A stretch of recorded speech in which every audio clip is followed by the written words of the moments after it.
Hello नमस्कार friends, Manav Rohit Singh. You are watching official YouTube channel better for SSC for better preparations. UP BEd प्रवेश परीक्षा 2021 के लिए हम लोग हिंदी का इस समय थ्योरी पोर्शन कर रहे हैं, जिसमें हम लोग क्या कंप्लीट कर चुके हैं। रस का पार्ट 1 ऑलरेडी कंप्लीट किया जा सकता है, ठीक है। और अब हम आज पढ़ेंगे हम लोग पार्ट 2। सबसे इंपॉर्टेंट आपका पार्ट 2 है, तो अगर आप इस वीडियो को ओपन किए हैं तो लास्ट तक देखना, ठीक है। जब आप लास्ट तक देखेंगे तो आपको ऐसा एहसास होगा कि आज आपने इस वीडियो के माध्यम से बहुत कुछ सीखा है, ठीक है। बहुत सारे नंबर्स आपको गेन हो सकते हैं। और चलिए स्टार्ट करते हैं सेशन को, ठीक है। सेशन में हम और डिस्कस करते रहेंगे। सबसे पहले हमने आपको बताया था फर्स्ट पार्ट में कि रस कितने होते हैं, 9, ठीक है।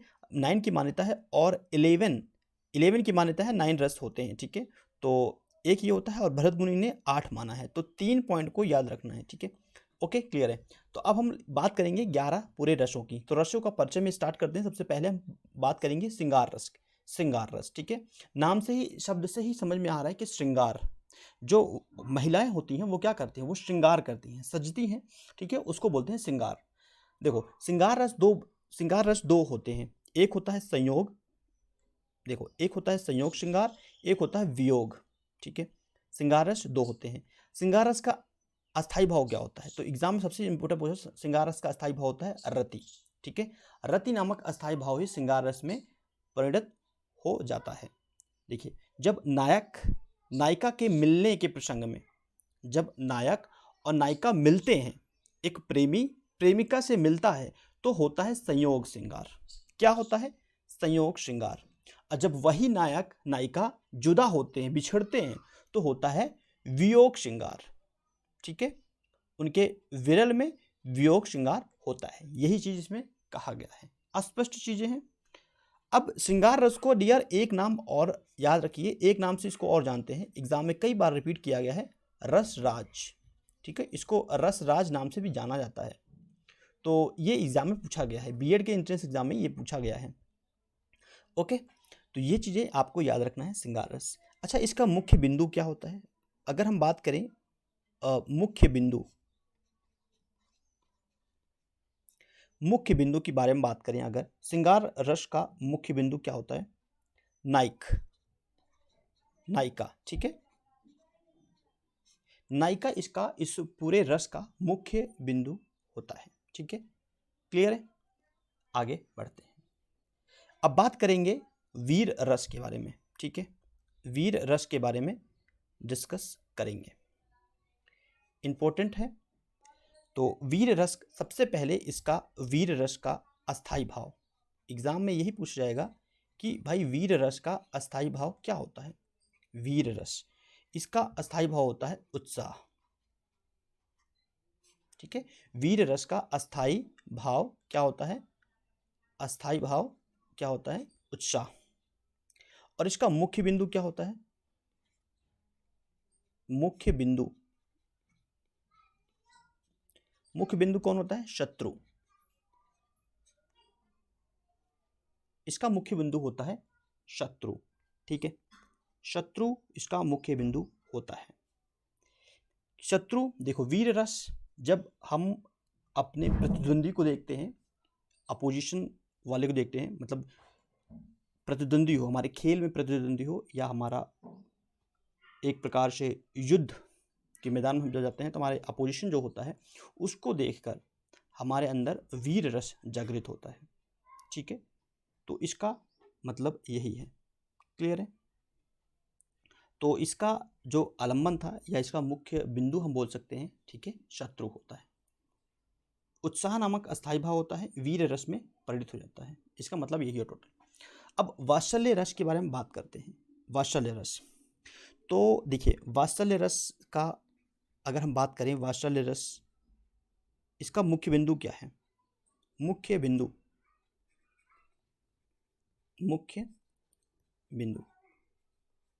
तो इसका मुख्य बिंदु होता है संतान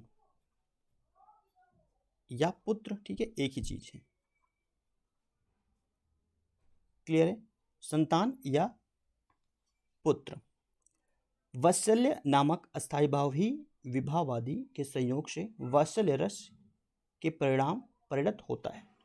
मतलब इसका जो अस्थाई भाव है, क्योंकि वीर वात्सल्य रस का अस्थाई भाव क्या है? अस्थाई भाव इसका वात्सल्य ही है माय डियर। अस्थाई भाव क्या है? एग्जाम में पूछा जाएगा अस्थाई भाव क्या है? इसका वात्सल्य ही है। ठीक है, वात्सल्य ही है। ओके, देखो वात्सल्य रस का एक एग्जाम्पल से समझते हैं। एक जैसे यशोदा माँ है, तो कृष्ण के लिए उनका जो भाव उत्पन्न होता है, जो एक प्रकार का रस उत्पन्न होता है, वही तो होता है वात्सल्य रस। जैसे कि आपका एक एग्जाम्पल से समझते हैं, एक उदाहरण से समझते हैं। यशोदा हरि पालने झुलावे, यशोदा माँ जो है वो कृष्ण को पालना मतलब झुला रही हैं। हल रावे दुल रावे, हिला डुला रही हैं। मलहावे जोई सोई कछु गावे, ठीक है, गाना सुना रही हैं उनको प्यार कर रही हैं। तो वो एक वात्सल्य रस है। ठीक है, और सभी माँ अपने पुत्र के लिए जो एक भाव उनका होता है अपने पुत्र के लिए, वो एक प्रकार से वात्सल्य रस ही होता है। ठीक है, क्लियर हुआ? तो वीर रस क्लियर हो गया होगा आपको, और वात्सल्य रस। देखो इसमें सबसे ज़्यादा इंपॉर्टेंट क्या होता है ना, अस्थाई भाव। अस्थाई भाव ही पूछा जाता है, बाकी चीज़ें तो आपको समझाने के लिए मैं बता रहा हूँ। ठीक है, नेक्स्ट देखते हैं शांत रस। नेक्स्ट, शांत रस का जो अस्थाई भाव है वो क्या है माय डियर? निर्वेद। अच्छा, ये सबसे इंपॉर्टेंट है, क्योंकि इसका जो अस्थाई भाव है ना थोड़ा सा टफ बन जाता है। जैसे वात्सल्य रस का वात्सल्य, ठीक है, वीर रस का उत्साह, तो वो थोड़ा इजी पड़ जाता है। लेकिन शांत का निर्वेद, ठीक है, शांत का निर्वेद, अब जब इसको 2-4 बार आप लिखेंगे, याद करेंगे तो याद हो जाएगा। ठीक है, शांत रस का अस्थाई भाव निर्वेद है, अस्थाई भाव है शांत रस। ठीक है, क्लियर हुआ? और इसका मुख्य बिंदु क्या है? मुख्य बिंदु, इसका मुख्य बिंदु होता है ईश्वर की चिंतन।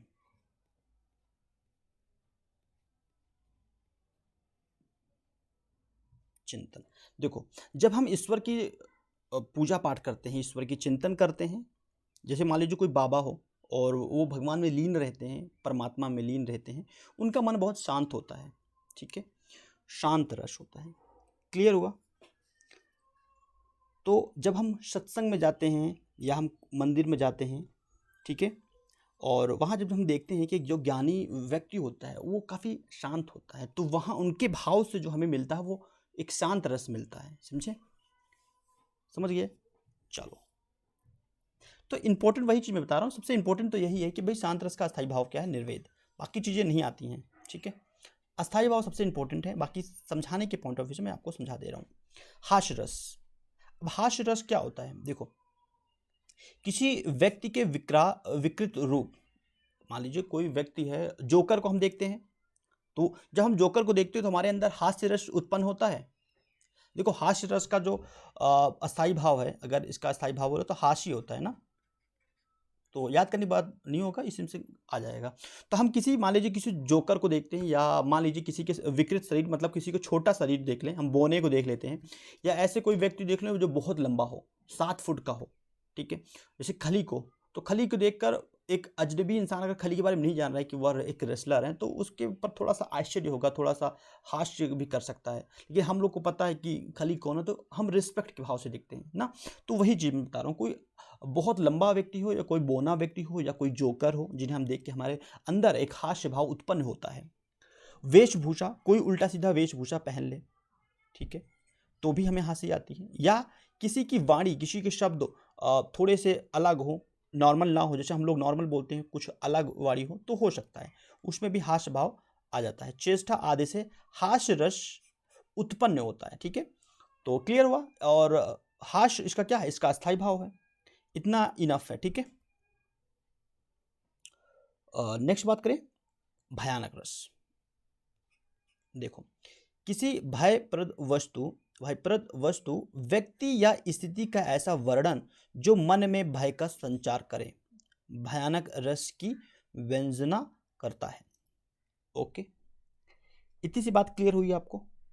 देखिए, सबसे पहले अस्थाई भाव समझते हैं, जो हमारे लिए इंपॉर्टेंट है। अस्थाई भाव, भयानक का अस्थाई भाव, देखो कुछ चीज जो ना याद नहीं करना पड़े, जैसे भयानक का तो भय, तो भयानक भय एक दूसरे से मिलजुल रहा है तो हमको याद तो करना नहीं पड़ेगा कि अस्थाई भाव इसका भय है। क्लियर हुआ यहाँ पे।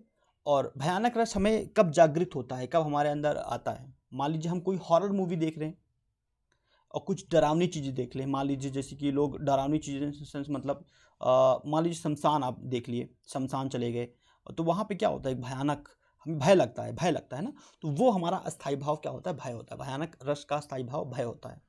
ओके। या कोई व्यक्ति जैसे हमारे नानी या कोई भी हो, जब हमें कोई हॉरर स्टोरी सुना रहा हो तब भी हमें एक भयानक रस उत्पन्न हो जाता है। ठीक है, ओके। नाउ मूव करते हैं रौद्र रस। रौद्र, देखिए इससे हमें एक ही चीज पता लगता है, रौद्र शब्द से ही हमें इस चीज का ज्ञान हो जा रहा है कि रौद्र, रौद्र मतलब क्रोध। तो इसका अस्थाई भाव क्या है माय डियर? अस्थाई भाव क्या है? क्रोध। ठीक है, क्रोध इसका अस्थाई भाव है। शत्रु अथवा अविनीत व्यक्ति की चेष्टाओं, गुरुजनों की निंदा, गुरुजनों की निंदा, अपमान आदि से उत्पन्न क्रोध को क्या कहते हैं? हम रौद्ररस कहते हैं। जैसे कि मान लीजिए हमारे कोई गुरु हैं और हमारे गुरु का कोई अपमान करे, हमारे गुरु का कोई अपमान करे तो हमारे अंदर रौद्र रस उत्पन्न होता है। लिखा है हमें उसका रौद्र रस का अस्थाई भाव क्या है? क्रोध। हमें क्रोध आएगा, समझे? किसी शत्रु को देख लें, किसी ऐसे व्यक्ति को देख लें जो जिसे हम देखना नहीं चाहते हैं, तो उस व्यक्ति को देखते ही हमारे हाथ फड़फड़ाने लगते हैं। ठीक है, और कोई ऐसा व्यक्ति जो कि देशद्रोही हो, कोई ऐसा व्यक्ति जो गुरुद्रोही हो, मतलब गुरु का अपमान किया हो, ठीक है, शत्रु विपक्षी को देख लें, ऐसा कोई व्यक्ति जो दुराचारी हो, तो उसे देखकर हमारे अंग फड़फड़ाने लगते हैं कि अब ये मिल जाए तो अब ये इसको मार दूं। ठीक है, और आंखें लाल हो जाती हैं जब हम गुस्से में होते हैं, आंखें लाल, ओठ फड़फड़ाना, हम दांत पीसने लगते हैं। ऐसा होता है रौद्र रस में, ऐसा होता है। क्लियर? तो ये भाव उत्पन्न होता है, ये भाव जागृत होता है हमारे बॉडी में। अब देखिए करुण रस। करुण रस मतलब शोक। करुण मतलब क्या है, शब्द से ही इस चीज का ज्ञात हो रहा है। ठीक है, करुण रस से हमें इस चीज का ज्ञान हो रहा है। ठीक है, 8 नंबर आपका करुण रस, इसका अस्थाई भाव क्या है? यही है, शोक। जो लिखा हुआ है अस्थाई भाव इसका शोक ही है। और ये भाव हमें तब जागृत होगा जब मान लीजिए कोई हमारा अपना हो, अपना व्यक्ति हो, उसका देहांत हो जाए तो हमें शोक रस जागृत होगा। होगा कि नहीं होगा? मतलब इसका अगर मुख्य बिंदु की बात करें तो किस वक्त ये हमारा मतलब करुण रस जागृत होता है? मान लीजिए कोई हमारा प्रियजन है जिसे हम बहुत प्यार करते हैं, प्रियजन का मृत शरीर हम देख लें या हम ऐसी सूचना हमें मिल जाए तो हमारे अंदर करुण रस उत्पन्न होता है, मतलब हम एक शोक का भाव उत्पन्न होता है। शोक नामक अस्थाई भाव विभावादी संयोग से करुण रस में परिणत होता है। ठीक है, ये तो किताबी लैंग्वेज है, तो हमें अपनी लैंग्वेज थोड़ा समझना है। ठीक है, तो मुख्य बिंदु जो मैं आपको बता रहा हूँ ना, प्रियजन का मृत शरीर, तो उससे हमें शोक, हमारा एक शोक भाव उत्पन्न होता है, और करुण रस का जो अस्थाई भाव है वो शोक है।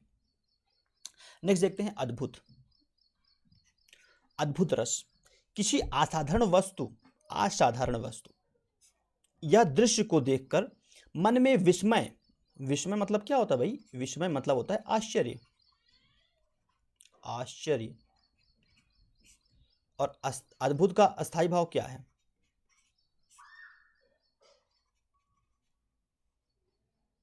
यही तो है, आश्चर्य है। ठीक है, विस्मय मतलब आश्चर्य और अस्थाई भाव इसका भी आश्चर्य, मतलब अद्भुत रस का अस्थाई भाव आश्चर्य है। एक एग्जांपल बताएं, जैसे कि यशोदा माँ थी, यशोदा माँ कृष्ण जो भगवान थे, उनके मुख में जब वो बाल लीलाओं में थे ना, तो उनके मुख में उन्होंने पूरा ब्रह्मांड देखा था।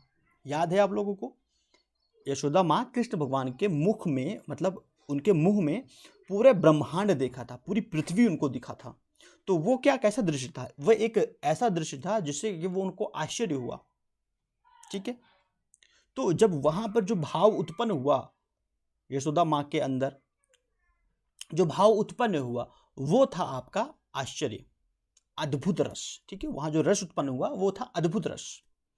ठीक है, या हम कुछ ऐसी चीजें देख लो जो असाधारण हो, जिसकी हमने कल्पना नहीं की और वो चीज हो जाए। क्लियर? तो अद्भुत रस। सपोज दैट, जैसे कि एक बच्चा है, छत पर है और ऊपर से एक हवाई जहाज ऊपर से उड़ते हुए जाए, एरोप्लेन, और उस बच्चे को ना पता हो कि एरोप्लेन क्या है, तो वो उसको देखकर क्या करेगा? वो आश्चर्य हो जाएगा। तो वहां पर जो उसका भाव होगा ना, उस व्यक्ति का, उस बच्चे का जो भाव होगा, वो अद्भुत रस है। ठीक है, नहीं, अब देखते हैं क्वेश्चंस जो एग्जाम में पूछे गए हैं, क्योंकि ये सारे क्वेश्चन बहुत इंपॉर्टेंट है करना। ठीक है, तो कर लेते हैं फटाफट, सारे रस कंप्लीट हो गए।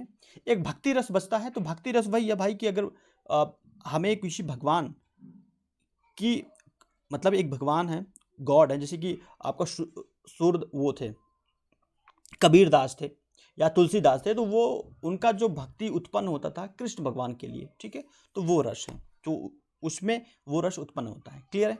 अब देख लेते हैं कुछ प्रतियोगी परीक्षाओं में पूछे गए क्वेश्चन थे, जैसे कि श्रृंगार रस का एक नाम और है रसराज, जो मैंने आपको बताया कि बीएड में पूछा गया था। ठीक है, यूपी बीएड 2005 में कुछ क्वेश्चन पूछे गए थे, इसको कर लेते हैं। जैसे कि रस कितने होते हैं? 9, लेकिन अगर 9 ऑप्शन में नहीं है, 11 है, तो 11 भी टिक कर सकते हो। ठीक है, और ये आपका श्रृंगार रस का एग्जाम्पल है।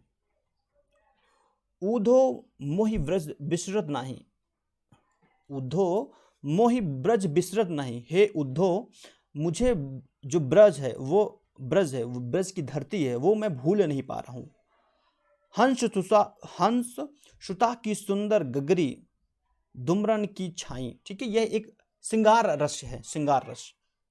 शांत रस हिंदी का 9वां रस कौन सा है? हिंदी का 9वां रस श्रृंगार है। और रौद्र रस मतलब क्रोध की भाव उत्पन्न होना। देखो, रौद्र रस का अस्थायी भाव क्रोध है, ये याद करना है। और एक एग्जाम्पल है, तो एग्जाम्पल पढ़ लीजिए, याद भी कर सकते हैं, क्योंकि कभी कभी ये आ सकता है तो फिर बहुत टफ बन जाएगा। ठीक है, तो उसको पढ़ सकते हैं। उस काल मारे क्रोध के तन कांपने उसका लगा, मानव हवा के जोर से सोता हुआ सागर जगा। तो ये एक प्रकार का रौद्र रूप है। ठीक है, रौद्र रूप मतलब रौद्र रस का एक एग्जाम्पल है। नेक्स्ट देख लेते हैं, कवि बिहारी जो कविवर हैं, कवि बिहारी किस रस के कवि हैं? तो वो श्रृंगार रस के हैं। जब आप कवि बिहारी जी की 2 कविताएं पढ़ेंगे तो उसमें श्रृंगार रस आपको मिलेगा। शोभित कर नवनीत लिए, ये एक वात्सल्य है। रसो उत्पन्न में आश्रय की चेष्टाएं क्या कही जाती हैं? अनुभाव। ठीक है, टा ठ ड ढ वर्णों के प्रयोग का संबंध काव्य के किस गुण से है? औज। मधुर्य गुण का किस रस में प्रयोग होता है? मधुर रस का श्रृंगार रस में प्रयोग होता है। प्रिय पति वह मेरा प्राण, प्यारा कहाँ है? क्या बोल रहा है भाई? शोक, शोक। ये 2007 में आया था। विभत्स रस का अस्थायी भाव क्या है? जुगुप्सा या घृणा। शोभित कर नवनीत लिए, शोभित कर नवनीत लिए। घुटरुनी चलत रेणु तन मंडित, मुख दधिलेप किए, ये आपका क्या है? वात्सल्य रस है। और भरत मुनि के अनुसार रसों की संख्या कितनी है? ये चीज बता चुका हूं, 8। काव्य में कितने रस हैं? 9। श्रृंगार रस का अस्थायी भाव रति और शांत रस का अस्थायी भाव निर्वेद। तो अस्थायी भाव याद कीजिए, ये सबसे ज्यादा इंपॉर्टेंट है, सबसे ज्यादा यही पूछा जाएगा। विस्मय का अस्थायी भाव क्या होता है भाई? अद्भुत। अति मालिन विश्व भानुकुमारी, विप्रलभ श्रृंगार है। ठीक है, ये स्टेनोग्राफर 2001 में पूछा गया था, कुछ क्वेश्चन हैं। किलक अरे मैं नेहू निहारूं, इन दांतों पे मोती वारूं। मान लीजिए एक माँ है अपने बेटे को कह रही है, उसकी जो किलकारी है वो हंसता है, किलक अरे मैं नेहू निहारूं, उसको निहारूं और इन दांतों पर मोती वारूं। क्योंकि जो छोटे बच्चे होते हैं उनके दांत कितने होते हैं? क्यूट क्यूट से होते हैं ना। तो वही चीज़ ये माँ बोल रही है अपने बच्चे को। तो ये एक वात्सल्य रस है। ठीक है, तो ये सारे क्वेश्चंस आप दोबारा भी देख सकते हैं, याद कर सकते हैं, इंपॉर्टेंट है आपके एग्जाम्स के लिए। और ये सेशन अगर आपको अच्छा लगा हो और कुछ एडवाइस, कुछ सलाह है आपको इस सेशन से संबंधित, या कुछ चीज़ समझ में नहीं आया, तो वो भी आप कमेंट कर सकते हैं। ठीक है, बाकी आप चैनल को सब्सक्राइब कर सकते हैं और बेल आइकन को प्रेस करना मत भूलना डियर, क्योंकि इससे आपको लेटेस्ट अपडेट मिलता है और सही बेल आइकन को प्रेस करना है। ठीक है, चैनल को सब्सक्राइब कर सकते हैं, लाइक, शेयर और कमेंट, ये आपकी जिम्मेदारी है। उम्मीद करते हैं आप तीनों चीज़ करेंगे।